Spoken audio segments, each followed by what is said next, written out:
Assalamualaikum warahmatullahi wabarakatuh.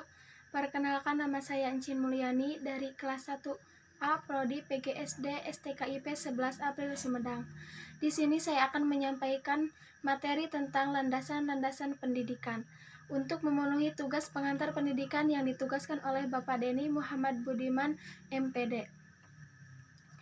Landasan pendidikan adalah tumpuan, dasar, atau asas konseptual yang menyelubungi pendidikan secara keseluruhan.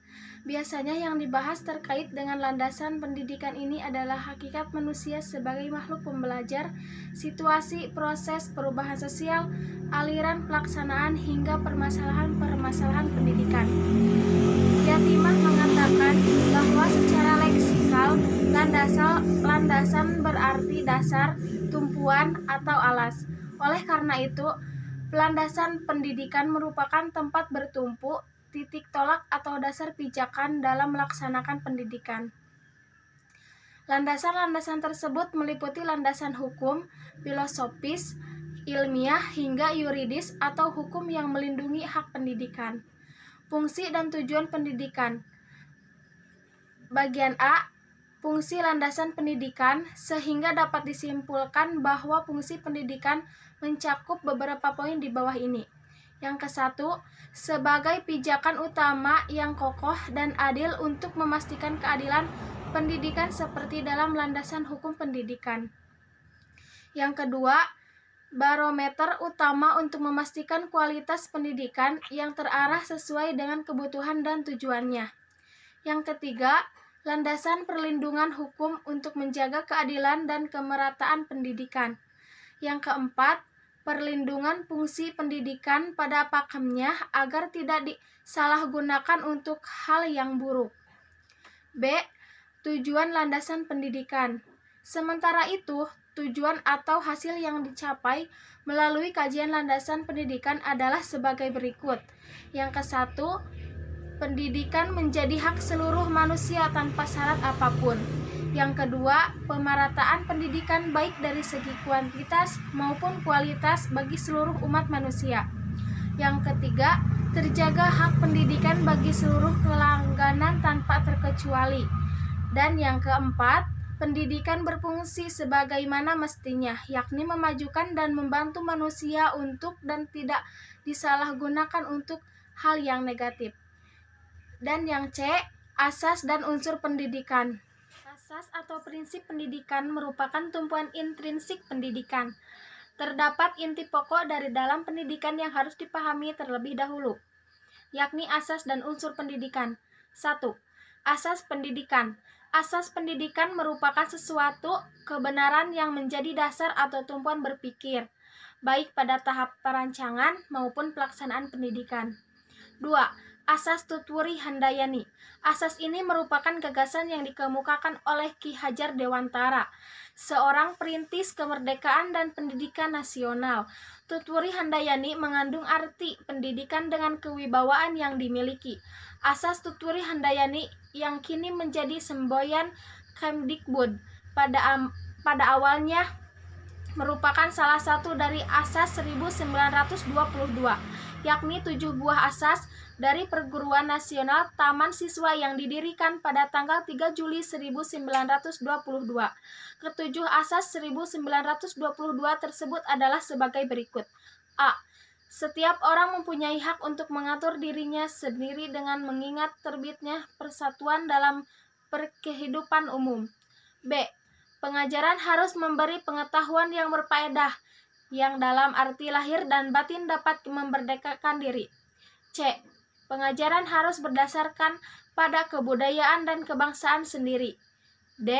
Pengajaran harus tersebar luas seperti dapat menjangkau kepada seluruh rakyat. E.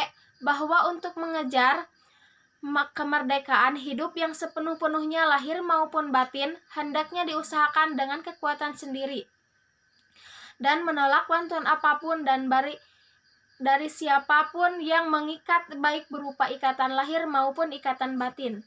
F. Bahwa sebagai konsekuensi hidup dengan kekuatan sendiri, maka mutlak harus membelajani sendiri segala usaha yang dilakukan. G. Dalam mendidik anak-anak perlu adanya keikhlasan lahir dan batin. 3. Asas pendidikan sepanjang hayat. Pendidikan sepanjang hayat atau pendidikan seumur hidup dalam proses pelajar mengajar di sekolah setidaknya mengemban dua hal pokok, yakni mempelajarkan peserta didik dengan efisien dan efektif. Dan kedua, meningkatkan kemauan dan kemampuan belajar hayat, memungkinkan tiap umat manusia atau warga negara Indonesia khususnya untuk mendapatkan setidaknya beberapa poin di bawah ini. 4. Asas kemandirian dalam belajar. Kemandirian dalam belajar diartikan sebagai aktivitas belajar yang berlangsung karena didorong oleh kemauan sendiri, pilihan sendiri, dan tanggung jawab sendiri. Peran kemauan dan motivasi dalam belajar mandiri sangat penting di dalam memulai dan memelihara usaha siswa untuk mengembangkan potensinya. Dan yang titik terakhir, unsur pendidikan. Unsur pendidikan adalah satuan-satuan yang mendirikan dan memungkinkan terjadinya suatu proses pendidikan. Berbagai satuan unsur pendidikan tersebut merupakan Elpak Himi 2015 halaman 15 adalah sederhana penjabaran berikut ini. Tujuan pendidikan. 1. Peserta didik. 2. Pendidik. 3. Interaksi edukatif. 4. Materi pendidikan. 5. Alat metode pendidikan. Dan 6. Lingkungan pendidikan. Poin yang kedua adalah jenis-jenis landasan pendidikan. Yang ke-1, landasan religius pendidikan yang mencakup asumsi dan teori yang bersumber dari religi atau agama yang menjadi titik tolak dalam rangka praktik pendidikan. 2. Landasan filosofis pendidikan, berbagai asumsi hingga teori yang bersumber dari filsafat yang menjadi titik tolak dalam rangka praktik pendidikan. 3. Landasan ilmiah pendidikan, yaitu asumsi yang teori yang bersumber dari sebagai cabang atau disiplin ilmu yang berhubungan dengan rangka praktik pendidikan. Contohnya adalah landasan psikologi pendidikan, landasan sosiologi pendidikan, landasan antropologis pendidikan, landasan historis pendidikan, dan sebagainya. Landasan ilmiah pendidikan dikenal pula sebagai landasan empiris, teori atau faktual pendidikan. 4. Landasan yuridis atau hukum pendidikan, yakni asumsi, teori, dalil, dan hukum yang bersumber dari peraturan perundang-undang yang berlaku yang menjadi titik tolak dalam rangka praktik pendidikan. Dan yang poin terakhir yaitu landasan-landasan pendidikan di Indonesia. 1. Landasan yuridis pendidikan. Landasan yuridis atau landasan hukum pendidikan adalah seperangkat asumsi yang bersumber dari peraturan perundang-undang yang berlaku sebagai titik tolak dalam rangka pengelolaan, penyelenggaraan, dan kegiatan pendidikan dalam suatu sistem pendidikan nasional. 2. Landasan filosofis pendidikan. Landasan filosofis atau filsafat pendidikan merupakan landasan yang berkaitan dengan makna atau hakikat pendidikan, yang berusaha menelaah masalah-masalah pokok dalam pendidikan, seperti apakah pendidikan itu, mengapa pendidikan diperlukan, dan apa yang seharusnya menjadi tujuan pendidikan. Yang ketiga, landasan religius pendidikan. Pembangunan ilmu pengetahuan yang menguatkan keberagamaan, keyakinan, atau keimanan peserta didik, sehingga tujuan pendidikan untuk membangun manusia yang beriman dan bertakwa serta berkepribadian luhur dapat dicapai secara optimal. Yang keempat, landasan ilmiah pendidikan. Landasan ilmiah atau landasan teori pendidikan merupakan landasan teori yang digunakan untuk mengkaji dan mempelajari berbagai ilmu yang berhubungan langsung dengan pendidikan dari segala bidang yang menyelimutinya. Untuk lebih jelasnya akan langsung disampaikan oleh contoh di bawah ini.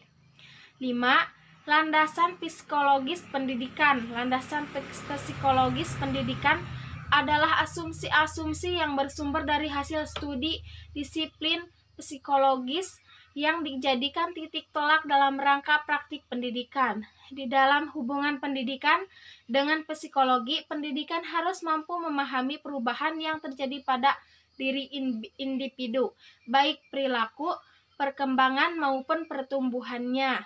Landasan sosiologis pendidikan. Landasan sosiologis pendidikan adalah seperangkat asumsi yang bersumber dari hasil studi disiplin sosiologi yang dijadikan titik tolak dalam rangka praktik pendidikan. Dalam hal ini, sebagai pendidik kita harus mempelajari permasalahan sosial semacam individu dan masyarakat serta implikasinya terhadap pendidikan. 7. Landasan antropologis pendidikan. Landasan antropologis pendidikan adalah seperangkat asumsi yang bersumber dari hasil studi disiplin antropologi yang dijadikan titik tolak dalam rangka praktik. 8. Landasan historis pendidikan. Landasan historis pendidikan merupakan seperangkat konsep dan praktik masa lampau sebagai titik tolak sistem pendidik masa kini yang terarah ke masa depan. Yatimah 2017 halaman 130. Pendidikan masa kini tidak terwujud begitu saja secara tiba-tiba, melainkan merupakan kesinambungan dari pendidikan pada masa lampau. 9. Landasan ekonomi pendidikan. Faktor ekonomi yang sangat berkesesuaian dengan pendidikan adalah sumber daya manusia. Oleh karena itu, ditinjau dari sudut pandang ekonomi, pendidikan adalah human investment atau upaya penanaman modal pada diri manusia. Mukhtar dalam Yatimah 2017 halaman 134. Terdapat hubungan antar pendidikan dan ekonomi, antara lain melalui pendidikan tenaga kerja produktif dapat dihasilkan. Sebaliknya, pelaksanaan pendidikan memerlukan sejumlah dana yang harus dimanfaatkan secara efisien dan efektif. Inilah pemaparan materi dari saya, kurang lebihnya mohon dimaafkan. Assalamualaikum warahmatullahi wabarakatuh.